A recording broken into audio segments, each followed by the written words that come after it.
ৰাতিপুৱা একাপ চেনি দিয়া গাখীৰ চাহৰ লগত সৰহকৈ ড্ৰাই ফ্ৰুটছ দি বনোৱা চেৱৈকণ পালে আৰু কি লাগে নহয়নে? মোৰহে সাংঘাতিক ভাল লাগে।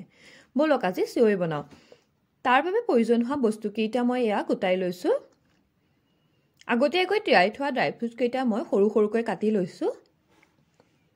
এতিয়া বাচনটো গৰম হ'লত 2 চামুচ ঘিউ দি চেৱৈখিনি মই ভাজি ল'ম। কালাৰটো চেঞ্জ হোৱালৈকে ভাজি ল'ম। চেৱৈখিনি কালাৰটো চেঞ্জ কৰিলত মই এটা পাত্ৰলৈ টুকি লৈছোঁ। এতিয়া আকৌ তাতে মই 2 চামুচমান ঘিউ দি ড্ৰাই ফ্ৰুটছকেইটা ভাজি ল'ম। ড্ৰাই ফ্ৰুটছকেইটা ভাজি হ'লত মই সেইকেইটা উঠাই লৈছোঁ।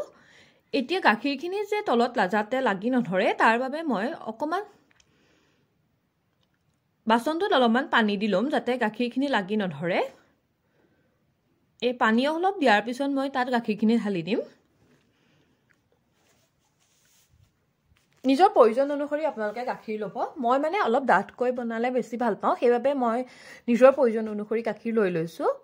গাখীৰখিনি উতল আহিলত ভাজি ৰখা চেৱৈখিনি মই তাতে দি দিম। এয়া মই চেৱৈখিনি তাত দি দিলোঁ। অলপ দেৰি পাছত চেৱৈখিনি অলপমান ডাঠ হৈ অহা যেন পালে তাত মই ভাজি ৰখা ড্ৰাই ফ্ৰুটছকেইটা দি দিম। চেৱৈ বনাবলৈ যিহেতু বেছি টাইম নালাগে, অলপ দেৰি পাছতে ই ডাঠ হৈ আহিবই। ড্ৰাই ফ্ৰুটছকেইটা দিয়াৰ পাছত মই নিজৰ প্ৰয়োজন অনুসৰি চেনি দি লৈছোঁ। এয়া ড্ৰাই ফ্ৰুটছকেইটা মই দি ল'লোঁ। তাৰপিছত অলপ ডাঠ হোৱা যেন দেখিলে মই তাত অলপ চেনি দি ল'ম।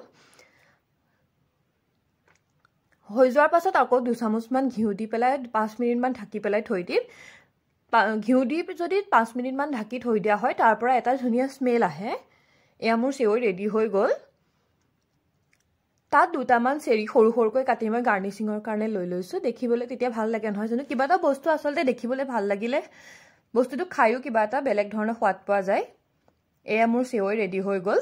যদি আপোনালোকে এনেকুৱা একেবাৰে সহজভাৱে ঘৰতে বনোৱা কিবা ৰেচিপি চাবলৈ বিচাৰে তেতিয়াহ'লে চেনেলটো ছাবস্ক্ৰাইব কৰি দিব যদি বেয়া নাপায়। আজিলৈ আহিছোঁ। বাই।